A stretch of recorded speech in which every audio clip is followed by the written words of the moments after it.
Hell, I almost forgot we were talking about Ashes of Creation and not World of Warcraft. Scaly. You need to be more specific. It's scaly, not furry. Bro, you didn't pick up the boxes from the last video? Alright. Let's get into Ashes of Creation's true potential content delivery revealed by Narc. Consuming a dangerous...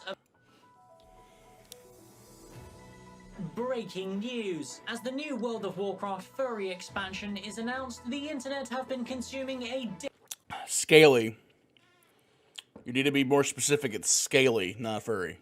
Dangerous amount of substance known as copium. Neckbeards, normies, and furries alike have banded together to blindly overdose on this mysterious substance, claiming that even after 15 years of letdowns, Blizzard are finally listening. There's no telling what the future holds for this dead franchise, but the dwindling player base are confident the giant corporate entity known as Activision can bring this nostalgic MMORPG back from the grave. It can't.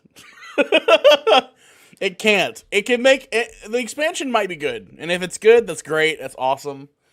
But the exclusivity of the game, the people who would play World of Warcraft and only World of Warcraft for the rest of their life, World of Warcraft has lost that. That will not be a thing anymore. People are more welcoming to change nowadays now. More accepting to play multiple games. People might play World of Warcraft still. I might end up playing World of Warcraft still at some point in life. But it's not going to be the same where we used to vindictively play World of Warcraft and only World of Warcraft, and we would never play anything else. So. A reporter is live down at YouTube headquarters as the crazed mob of copium addicts are lynching a naysayer as we speak. Over to you, Chad. Yes, it's absolute carnage down here. These copium-fueled viewers are furious with a man who is simply telling the truth to the mass. Claiming World of Warcraft will die. World of Warcraft will never die because my identity revolves around World of Warcraft.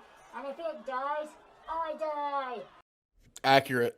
Burn the naysayers. As you can see, they are not happy, and if they put any more pressure on this channel, their attempts to silence the truth may become reality.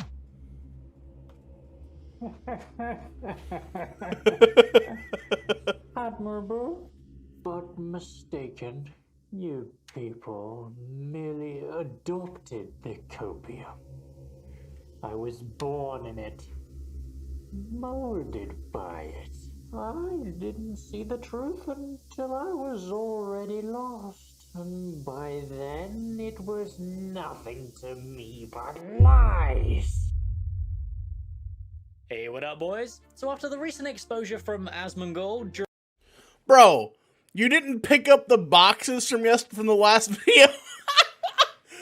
In the last video, he tripped and fell into the pizza boxes, and he has not picked them up since.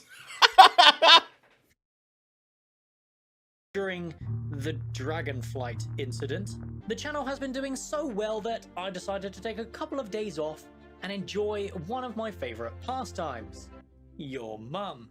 But we're back to work, and the never-ending grind for relevancy must begin again. Today, I thought we'd take a different approach, and instead of farming controversy by shitting on furries with clickbait, we'll discuss Ashes of Creation's recent world event reveal and what this means for the potential of Vera's living, breathing world.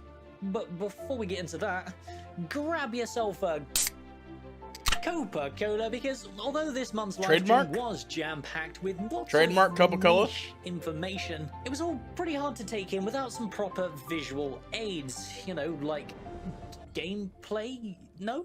Steven? This game's not a scam, guys. So today, I'm going to break down all of that information so our mere mortal brains can understand the genius that is Stephen Sharif's vision. Now, with all that bollocks out of the way, let's begin. Let's get into the video. Hell, I almost forgot we were talking about Ashes of Creation and not World of Warcraft.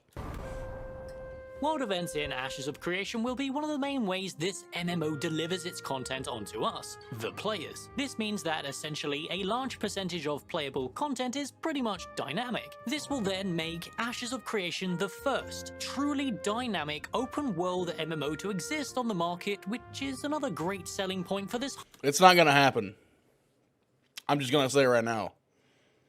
It's gonna be a good game, and it might fall off because it's PvP focused. That's it. Highly anticipated game, but just how in-depth is this dynamic content going to be? I've made many videos explaining how dynamic content works in MMOs and what Ashes of Creation is doing differently to fix any mistakes previous MMOs have made. But today's video is not simply remaking that old video with a different title. Oh, no, I would never do that.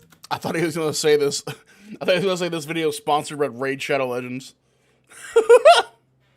I am a content machine, and all my videos are completely unique and never repeat themselves just to stall out the channel until Alpha 2 arrives. With the information given to us in the last livestream, we have a pretty solid understanding of what Steven means when he says dynamic, so I'll break that down for you now. At their core, these events are broken into 5 states. Active, which means the event has spawned and is waiting for players to participate. In progress, which means the event is currently, in progress. Inactive, which obviously means the server isn't at a state where the event has actually spawned. On cooldown, which means the event has recently been completed and has a timer on it before it begins again. And finally, disabled, which would likely mean events that would normally spawn in areas have been removed temporarily because of current world events, be it a world boss attacking a node, a siege, or a holiday period like Halloween or Christmas. This is basically how events work in Guild Wars 2. In fact,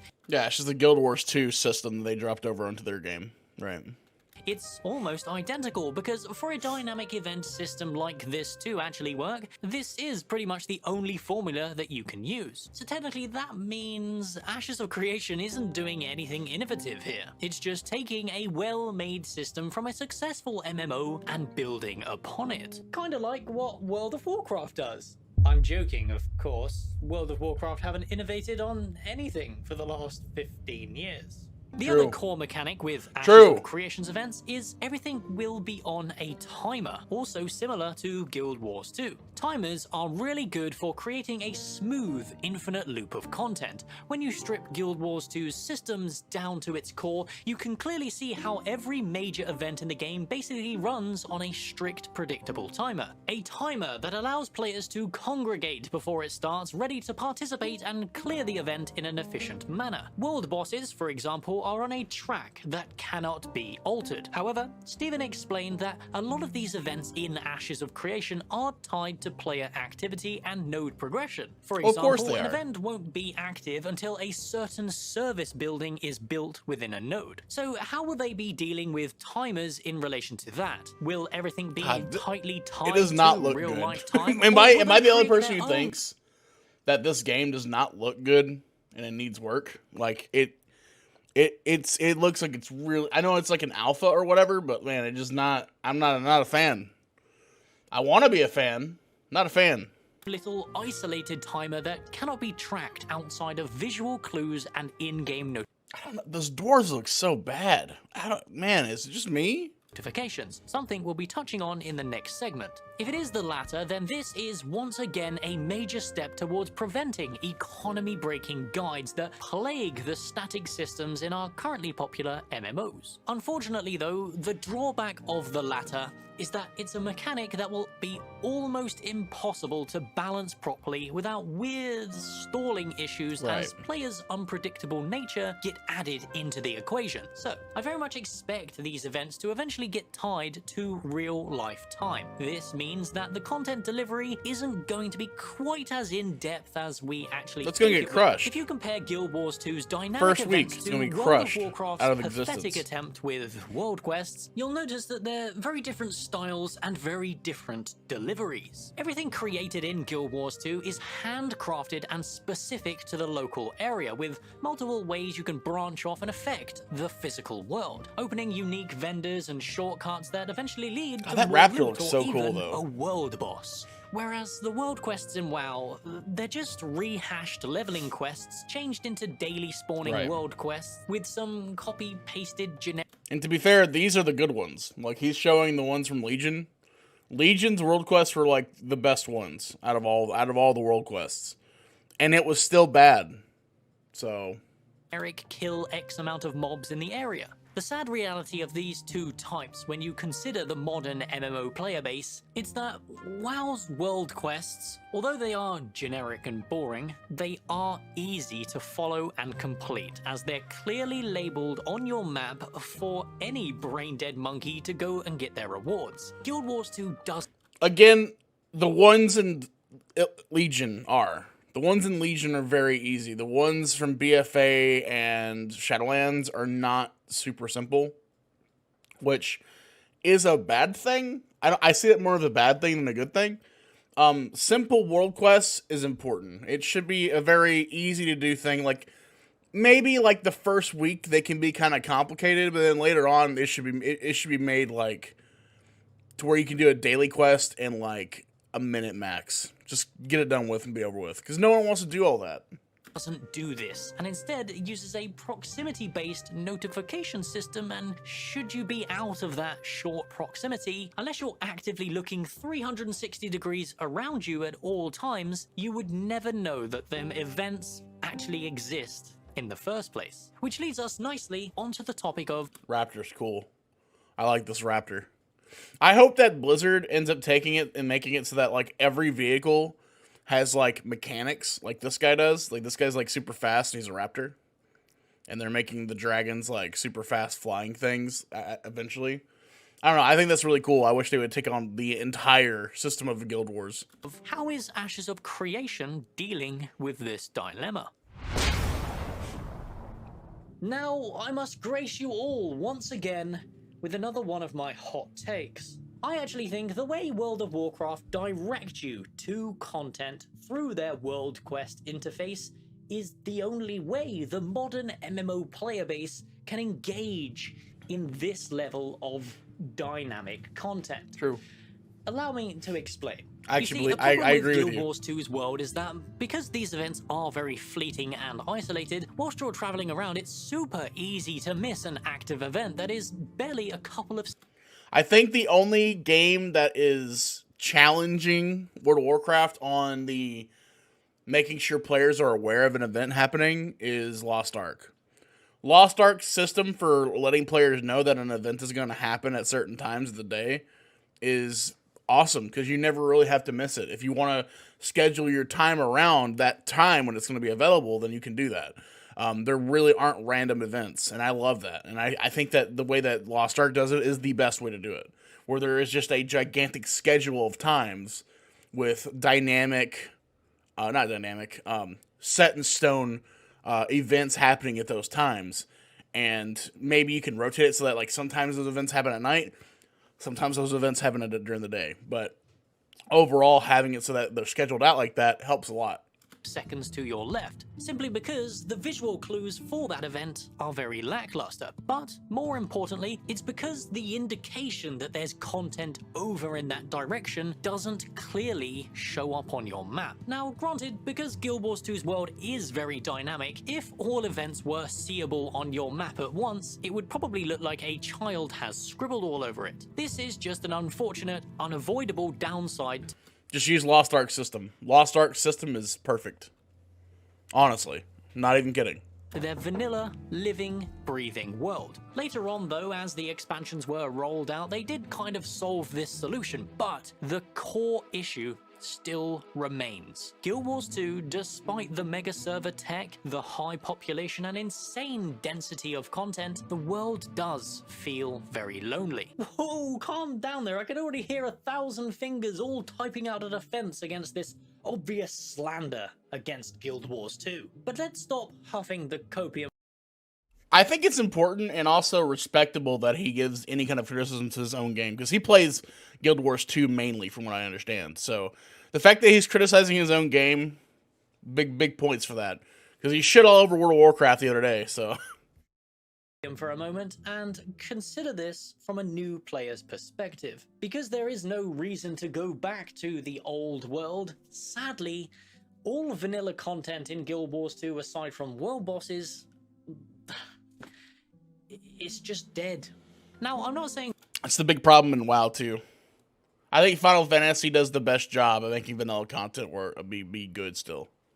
WoW completely solves this issue with their world quests, but because they are static and are always on display no matter where you are, you're pretty much guaranteed to run into players in every single world quest spot. Ashes of Creation is doing something unique to try and solve Guild Wars 2's issue without compromising too much of the living, breathing nature of it. You see, instead of shoving UI elements into our face, plastering crayon scribbles onto our map, or flashing up notifications every 5 minutes like Arcade did, Ashes of Creation are really focusing on the God, the render on this video is bad. Like, it just makes it look bad. I'm starting to realize that it's not really the game. It's more so just that the video condensed it so much that it's like pixelated. God, it's fucking bad. sound and visual clue elements to give people more of a clear direction of where the content is. This makes Ashes feel very much like a Dungeons & Dragons-esque adventure, something Steven and the team are very much focused on as part of their primary design, with sound and visual clues being a major part of telling people where to go. Yeah, that worries me a lot. So, it's almost like the world itself is playing the DM, guiding us on our adventure, telling us what we see and giving us a choice on how to react. If we were a lone wolf just starting our adventure in Vera, that volcano erupting I have not. in the I might distance, not either. I bellowing don't out know. a It's a 20-minute video, bone-chilling Daniel. roar would probably not appeal to us as we'd value our life. However, should you be a veteran warrior out for glory and loot, that fiery bellow would be the exact kind of challenge you were looking for. Which brings me around to a very rare occasion where I praise New World. Because if there's one thing we can take away from that train wreck of a game, it's the goddamn sound design. I very much expect Intrepid were taking some serious notes when it comes to sound design, not only for gathering, but also how to utilize sound effects over long distances to convey information to us. To be honest, sound design, New World rocks it, dude. I don't know if you guys have played New World yet, but man, like, New World, like, I know it's kind of a bad MMO at this point, but the sound design, the feeling of cutting down a tree and then hearing that tree fall down from like 15 miles away, like, oh, it feels so good, man. The player. But to conclude today's video, I will pose a few questions for you, my dear viewer. How do you personally feel about dynamically spawning content? Do you feel like Ash's hybrid event design can solve both issues present in world quests and dynamic events? Do you think Intrepid need to go back to the drawing board and commit to just one or the other? To just static quests or to just events alone? Here's the problem. I don't know what they should do. I don't think they can. I don't know. I think you need to combine a lot of things from other games. I think that you need to use the World Quest system from Lost Ark. I think you need to have the accessibility from WoW. You need to have the replayability from Final Fantasy XIV to really compete on the market.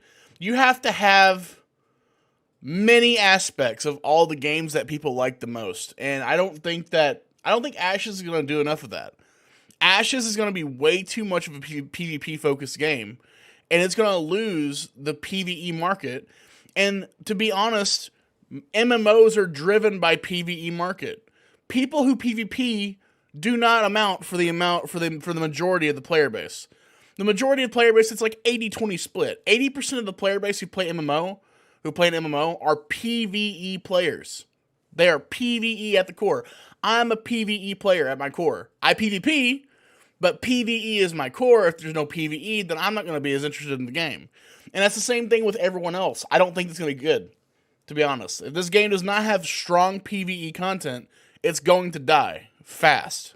When conceptualizing underlining systems like this, because of today's meta mentality, they tend to get picked apart extremely quickly, and that exposes obvious weaknesses in the systems. This then snowballs into broken, exploitable problems that simply cannot be fixed due to them being baked into the game's core design. However, the beauty of open development with alpha phases like Ashes of Creation have planned, the extensive testing by passionate players like us will iron out all of these problems, and theoretically, the game will launch in a pretty much unbreakable state. But then again, maybe I'm just fulfilling the quota of copium for those of you Yeah, you are huffing the copium pretty hard, to be honest.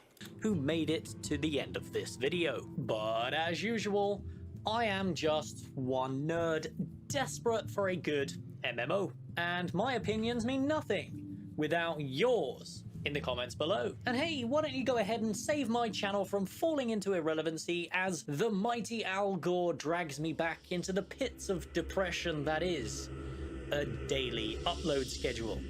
But Mark, I heckin' love world quests because I don't have to use my brain. And to that I say, listen, kid. If you think not having to use your brain is a positive trait to describe an MMO, then you're high on copium.